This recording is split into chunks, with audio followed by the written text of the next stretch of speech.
Olá, tudo bem?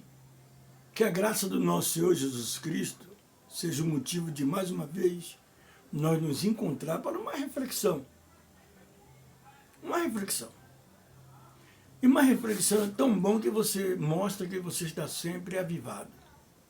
Um avivamento nós estamos nesse trimestre e estamos vivendo uma experiência de avivamento espiritual, avivamento de relacionamento, avivamento de comunhão e assim sucessivamente.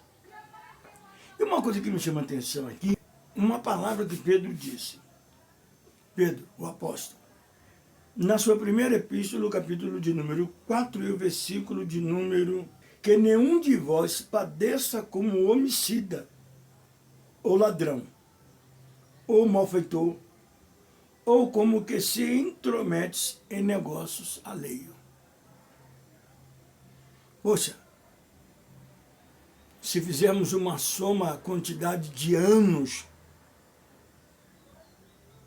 para entender quando foi escrito, não estou falando essa tradução, estou falando essa palavra. Porque para os nossos dias ela cai muito bem. Para os nossos dias ela se encaixa muito bem. O conselho de Pedro. Mas há 12.000 anos atrás, ou quem sabe um pouco mais, falando desde a presença do Senhor e Salvador Jesus Cristo. É meio complicado, porque eu não sei o relacionamento daquela cultura antiga com essa cultura em que nós vivemos, que podemos aceitar muito bem. E para falar de uma maneira assim clara, é muito mais fácil se envolver com os negócios alheios. Na tradução de outras versões, diz: se tiver de padecer, se é que haja de padecer, se haja de ser crucificado, como eles optaram, Pedro mesmo não se sentiu digno de ser sentenciado da mesma maneira que o mestre. Ele recebeu as mesmas chicotadas que o mestre ganhou e ele acrescenta uma para não ser o mesmo sofrimento. Então, nós vamos vivendo em muitas outras referências, os apóstolos reconhecendo a dificuldade de, como discípulo, que eles tiveram que encarar, e há a possibilidade de se encarar, né? Mas ele diz que se podemos fazer uma reflexão de padecer, vamos padecer de qualquer outra forma. Mas uma forma que ele disse: não como fornicário, não como adúltero, não como prostituto, não como ladrão, não como malfeitor, e nem como aqueles que se envolvem em questão que não é de sua conta. Ele diz que nenhum de vós padeça. Nenhum de vós padeça. Poxa, e fazendo uma reflexão dos nossos dias, o assunto é bem contundente ao convívio dos cristãos nos dias atuais. Se envolverem em uma questão inapta, que não me condiz, é muito mais fácil do que guardar o desejo de um dia querer ser semelhante ao Senhor. Poxa, peguei pesado? Não, não é pegar pesado, é o texto que nos dá uma liberdade de você raciocinar e pensar, tirando, extraindo. Se há de padecer alguma coisa, se há de padecer, eu lembrei agora Paulo falando a Timóteo, que ele diz assim: ó, sofra comigo, sofra comigo. Paulo disse que do mesmo jeito que ele sofreu, ele está orientando a Timóteo a sofrer do mesmo jeito. Da mesma modalidade. Como ovelha muda, caladinho, quietinho.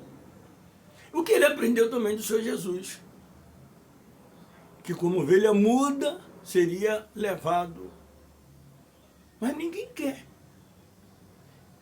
Então, se envolver numa questão que não é da minha conta é muito mais fácil. Eu até me lembrei de um filme, eu sempre comento, eu já tenho aqui no nosso canal do YouTube, do Facebook, falando sobre, botei um pedacinho do trecho de um filme chamado com Ed Murphy, As Mil Palavras. Logo no início da abertura do filme, mostra Ed Murphy sentado com um psicólogo e ele disse: eu queria saber o que os meus amigos falam na minha ausência. Vivemos num mundo obcecado e controlador. Acho que sou esquentado. É o que você diria de mim, que sou esquentado demais. Eu acho que é o que todos diriam de mim, que sou esquentado demais. Que café divino. Já se perguntou o que as pessoas pensam quando não está no trabalho? O que as pessoas pensam quando eu não estou lá? É isso que eu queria saber. O que as pessoas pensam quando eu não estou lá? Sei que pensam alguma coisa quando eu estou, mas quando eu não estou, em que pensam? O que pensam quando eu não estou? Esta que é a verdade. Já se perguntou quem está na linha com você? Você pode estar na linha com alguém, não é só na linha do telefone. Eu estou falando alinhado, alinhado mesmo. Numa fila, por exemplo, com alguém atrás e alguém na sua frente, uma linha perigosa, porque você não sabe que... Alguns fizeram até ironia com a minha reflexão, porque achavam que eu estava exagerando demais. Mas eu disse sim, de fato, porque na presença eu sei como me tratam, como falam de mim, como me elogiam. Não sei por que me elogia na minha frente de um jeito e por detrás outro jeito. Se você se prostitui não é da minha conta, se você rouba não é da minha conta, eu não me envolvo em nada que você faz de errado. E se você conta aqui, é um problema seu. Se você conta aqui, como conta em todos os ouvidos, você vai achar que eu fiz parte. Mas o que você conta aqui é que fica. O que eu sei de você, da sua vida, vai ficar comigo. Isso eu aprendi cedo. Na verdade, eu aprendi tão cedo antes de conhecer o Evangelho. Porque no caminho que eu andava, a mamãe dizia, antes só do que mal acompanhado. E por que sede sábio, como diz o provérbio, e permanecer sóbrio e vigilante, porque o diabo, ele é o vosso adversário e ele anda bramando como leão. Às vezes eu converso com você e quero que você saiba de alguma coisa de que o teu adversário, o diabo, está armando. Eu faço como fez Pedro. Pedro não disse que era Jorge, se era fulano, se era... Não, ele disse o diabo. O diabo, vosso adversário, o astuto, criador de estratégia, para poder prejudicar você e eu e você. Então, é muito bom entender que na exortação do apóstolo, se você tem ou se você quer ter uma vida, pense comigo. O que é que o seu amigo fala de você quando você não está com ele?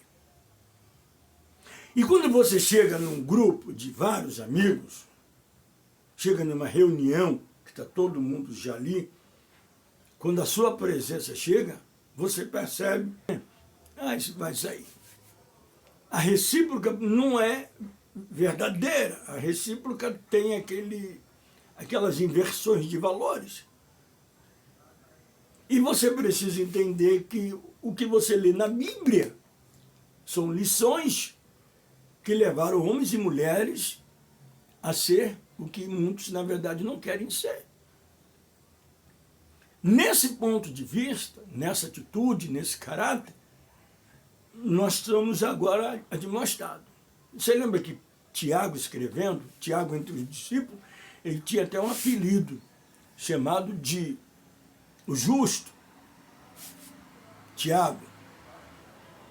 Algumas pessoas defendem a teoria de Tiago, que Tiago ele era muito exigente. Você lê uma epístola de Tiago, você chega a entender de uma maneira literal que ele era exigente. Por exemplo, ele pergunta, quem dentre vós é sábio e inteligente? Ele pergunta, quem dentre vós é sábio e inteligente? Imagina aí uma sala aberta, gigante, ele pergunta, quem dentre vós é sábio e inteligente? Ele pergunta. E, de repente, ele parece que não tem resposta, pelo tempo que você pode vir na leitura, você dá para poder fazer uma reflexão de tempo. Você pergunta e espera a resposta. Quem dentre vós é sábio? Ninguém responde. Ou se alguém responde, não é errado. Eu. Ou se alguém fica calado, ele diz, então mostra. Mas mostre-lhe com as suas obras de mansidão e de sabedoria. Então você vê que são assuntos que fazem parte do nosso dia a dia. São assuntos que são levados a fazer parte do nosso dia a dia. Tá certo? Então, deixo essa mensagem para você, reflita e que Deus abençoe.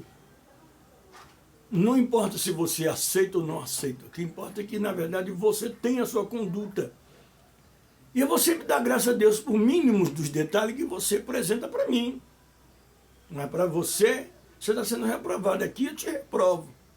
Assim como você me reprova, eu não reprovo você agindo coerente com você, não.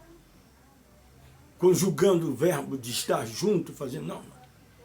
Eu reprovo você na qualidade de homem de Deus, de mulher de Deus. Eu reprovo você.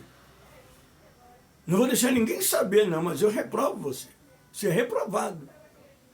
A pessoa que me dá inspiração de eu acreditar. É vergonhoso você ver uma pessoa que você sabe que é pregador da palavra, homem de Deus, mulher de Deus, crente de verdade, líder.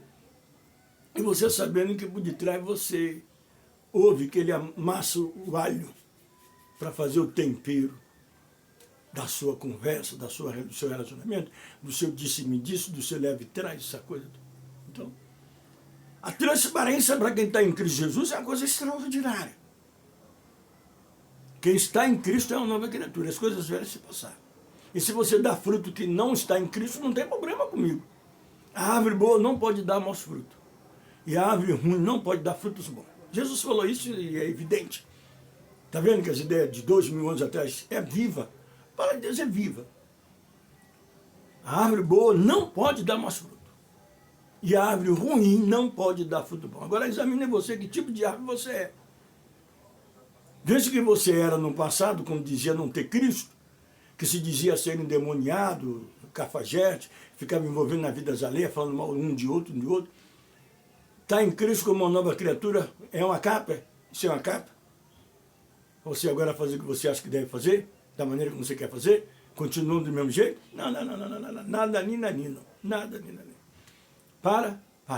Aqui nós estamos em casa falando, na igreja nós usamos um processo de raciocínio e de ética de fala, para evitar até processo dentro da congregação, a gente procura um padrão, mas aqui é outra coisa, aqui você precisa entender tete. Tá certo? Se cuida. Perto está o Senhor. E quem tem essa esperança faz como disse o Senhor, o nosso apóstolo, purifique-se a si mesmo como também ele é puro.